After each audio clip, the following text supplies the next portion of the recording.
Okay, next module, data management. Import data. We're going to learn how to describe and compare the different options for importing data into Salesforce. And I'll be able to list the steps involved in preparing and importing data from a sample CSV file using the Data Import Wizard. Introduction to data import.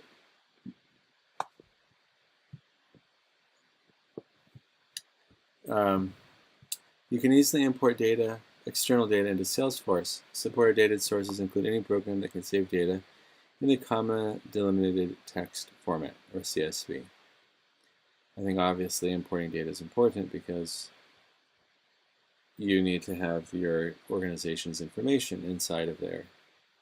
By the way, if this looks funny, it's because I already have the playground opened up. I just, move it off to the side there. Salesforce offers two main methods for doing this. Data Import Wizard. This tool, accessible through the Setup menu, lets you import data into common standard objects such as contacts, leads, accounts, as well as data in custom objects.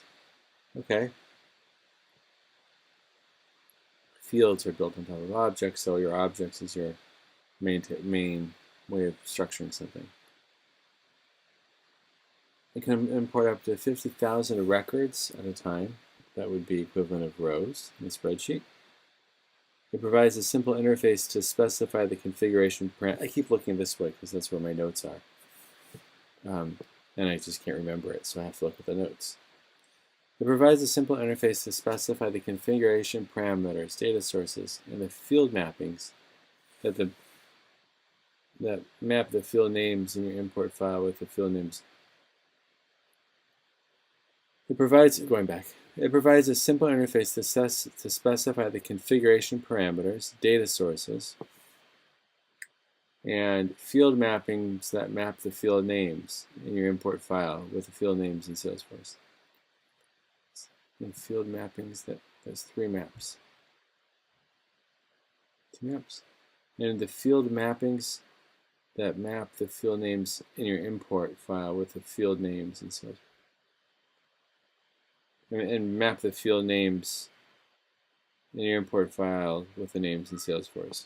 Okay. Data loader. This is the client. This is a client application. I mean, I think a client application is something that happens in a browser, right?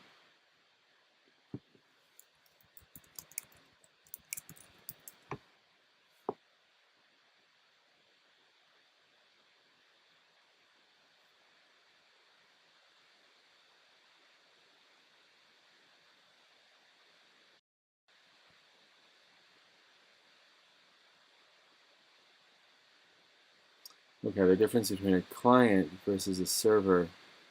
Okay, so it's something that's happening on the servers or a personal device. Okay, cool. This is a client application that can import up to 5 million records at a time of any data type, either from files or database connection. It can be operated either through a user interface or the command line. Okay. Actually, no, both of those are either through interface, like on your browser, or command line using the what's it called on the Mac?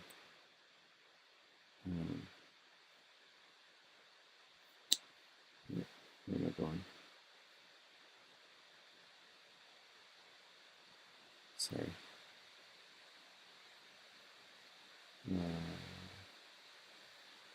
It's the command line.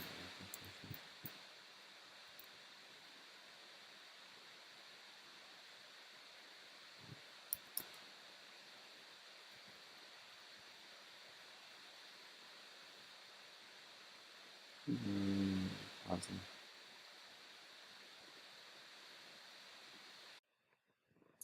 Okay, and I'm back. Yeah, the command line was the console. That's the name of the application I was thinking of. Either from files or a database connection. Okay. In the later case, you need to specify data sources, field mappings, and other parameters via configuration files. Okay, that makes sense.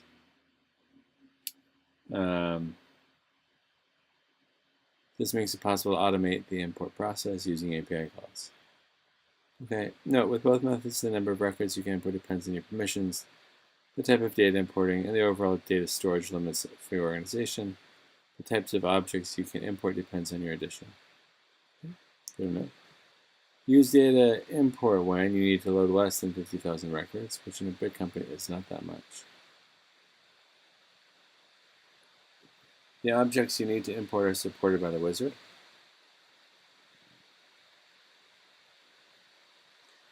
I feel like Trailhead on this line here just sort of said we're gonna just go with the tech jargon and not try to make this easy to understand to people who are not techies. Because it's just the idea that objects are getting imported by a wizard. And you don't need the import process to be automated. Okay. Use data loader when you need 50,000 to 5 million records. If you need more than 5 million records, we recommend you work with a Salesforce partner or visit the App Exchange for a suitable partner product. You need to load into an object that is not supported by the data import wizard, and you want to schedule regular data loads such as nightly imports. Okay. Have a cron job, update your stuff or whatever. Cool. Data loader uses SOAP API to process records. For faster processing, you can configure it to use the bulk API instead. The bulk API is optimized to load a large number of records simultaneously. It's faster than the SOAP API due to parallel processing and fewer network round trips.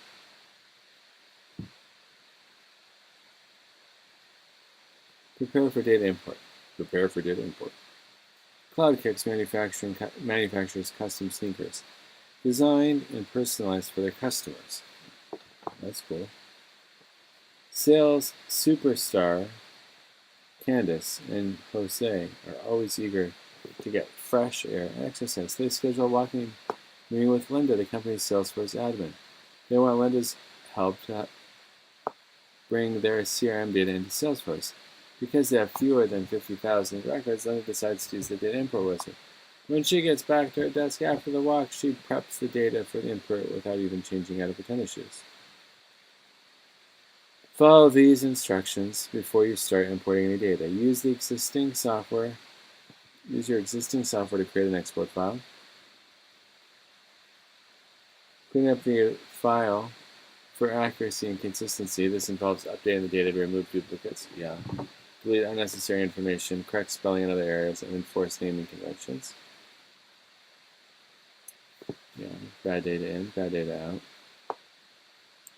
Compare your data fields with the Salesforce fields you can import into, and verify that your data will be mapped into the appropriate Salesforce fields. You might need to fine-tune the mapping before starting the import. For details, see field mapping for data sources in the online help. Make any configurations changes required in the Salesforce to handle the import data. For example, you might need to create new custom fields, add new values to pick lists, or temporarily deactivate workflows. Okay. Deactivate workflow rules. Okay, that makes sense. You don't want this all running while you are new data is getting added while you're trying to update something. View this video for more information on cleaning up your import file.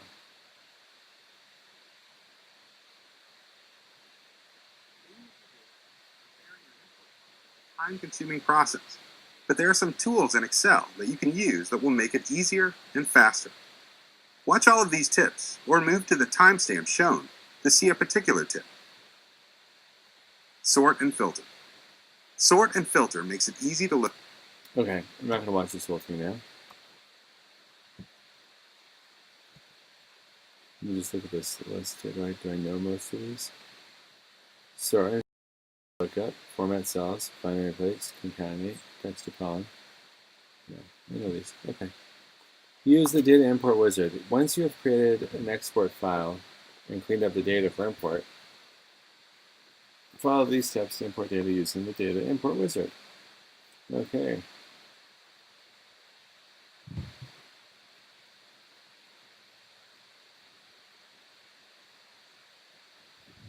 From the setup, enter data import wizard.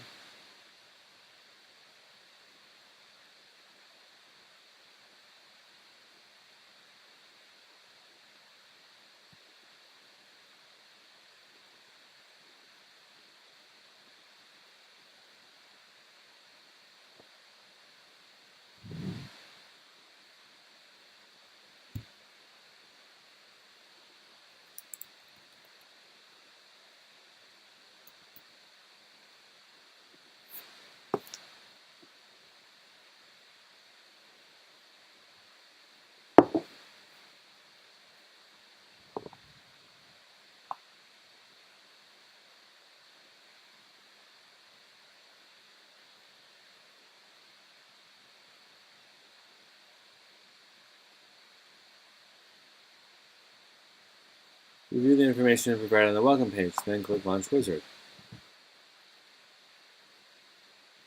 Launch Wizard. There we go. Wizard being launched.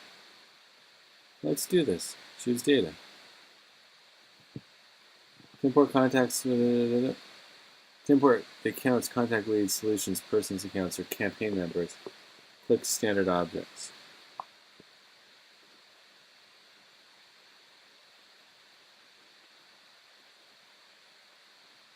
To import custom objects, click Custom Objects.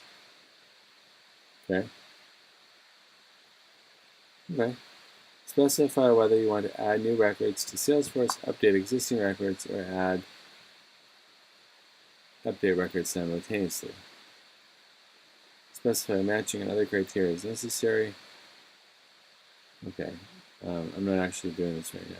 Specify a file that contains your data. You can specify your data file by dragging the CSV to the upload area of the page or by clicking the CSV category you're using and then navigating to the cycle files. Fine.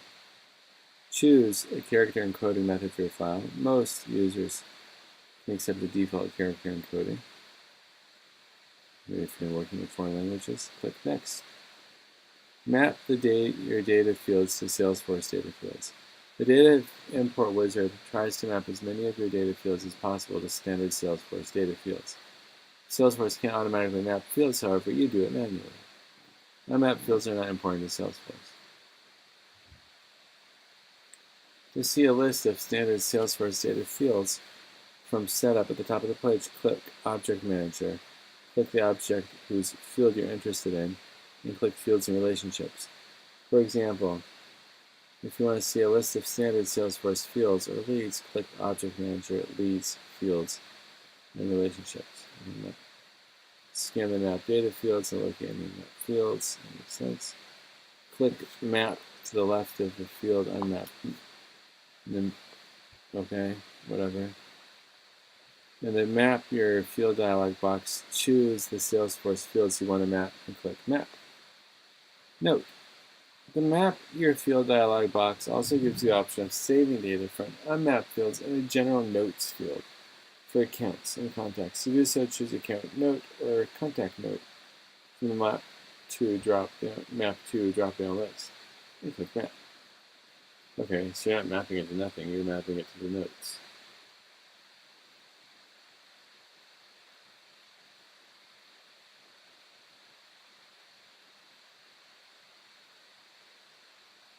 They're not really unmapped fields or whatever. Click Next. Review and start your import. Review your import info reviewing it. Review your import information on the review page. If you still have unmapped fields that you do want to import, click Previous and return to the previous page and specify your mappings. Click Start Import. Check this import status from the setup. Click Data Load Jobs and click box, then select both data load jobs. Okay. Tip: the user who starts the data import receives a status email when the import is completed.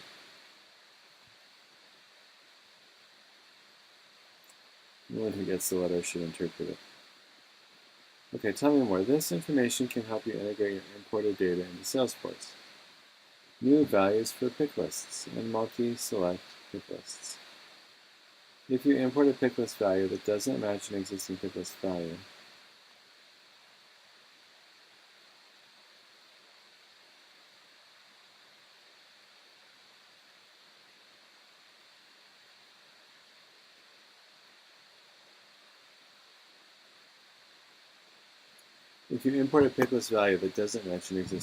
value for an unrestricted pick list,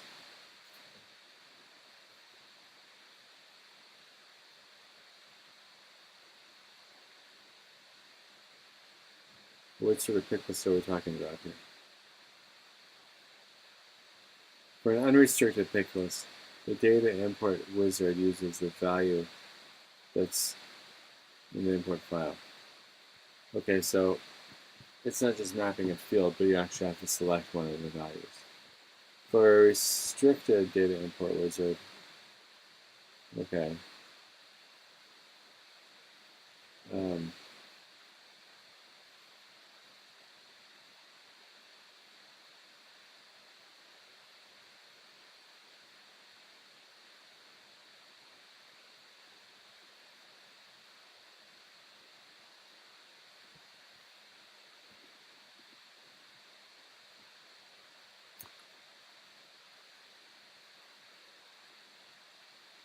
You import multiple values into multiple select pick lists.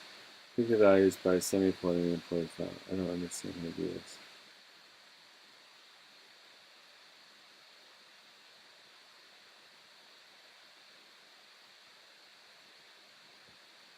To import data into a checkbox field, use 1 for checked values and 0 for unchecked values. For pick list, multi-select pick lists, and checkbox fields, if you do not map the field in the import wizard, the default value will be for the field, if any, is automatically inserted. Okay. So knowing what the default, so what I'm getting from this is that knowing the default values is important, because if it doesn't match, it will just go to the default. And that might be okay, or that might not be okay for them. And so you've got to just know. And the other thing I'm getting is that if you have a pick list, they should really line up. And if they don't, then there's some way to resolve that, which I'm not exactly sure how using a semicolon in an import file solves that. Date-time fields. Ensure that the format of any date-time field you're importing matches how they display in Salesforce per your locale. Setting formula fields cannot accept imported data because they are read-only. Field validation rules. Salesforce runs validation rules on records before they are imported. Records that fail validation are imported. I don't really understand what these validation rules are.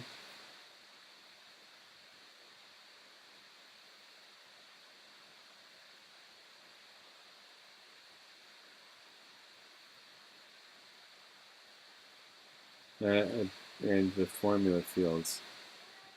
If you're using a formula field, it can't be inserted.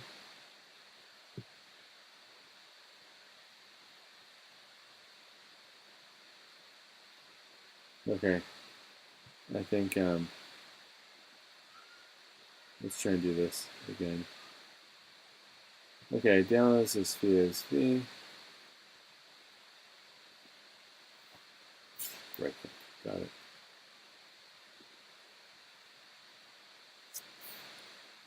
Yeah, context import. Really good with that.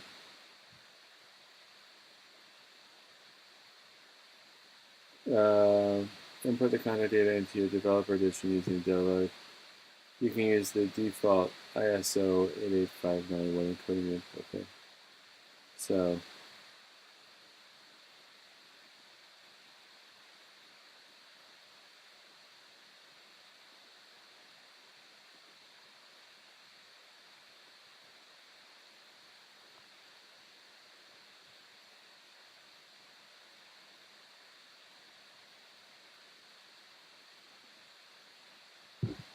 let's start from the beginning.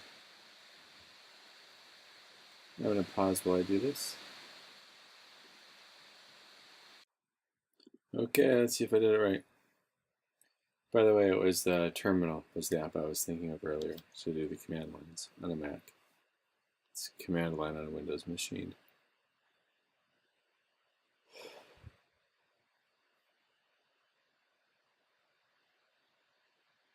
Woohoo! Next unit coming at you tomorrow. Thanks for watching.